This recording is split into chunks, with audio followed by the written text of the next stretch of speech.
Welcome to این ایڈیم in a minute, یعنی کہ ایک محاورہ ایک منٹ میں۔ آج کا محاورہ ہے ٹو بری ونز ہیڈ ان دا سینڈ۔ بری ہیڈ ان دا سینڈ کا مطلب ہے حقائق کو نظر انداز کرنا۔ کہا یہ جاتا ہے کہ اس محاورے کا تعلق آسٹرچ یعنی شتر مرغ سے ہے، جو خوفزدہ ہونے پر کسی بھی خطرناک صورتحال میں اپنا سر مٹی میں دبا لیتے ہیں تاکہ وہ کسی کو دکھائی نہ دے سکیں۔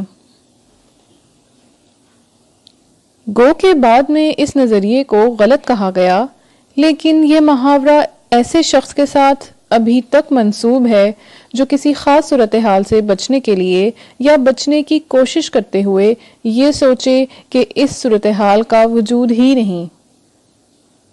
تو بری ونز ہیڈ ان دا سینڈ کا مطلب ہے حقیقت سے نظریں چرانا۔ آئیے دیکھتے ہیں کہ اس کو جملے میں کس طرح استعمال کیا جا سکتا ہے۔ By burying your head in the sand, you cannot solve your problems. اور یہ تھا آج کا محاورہ۔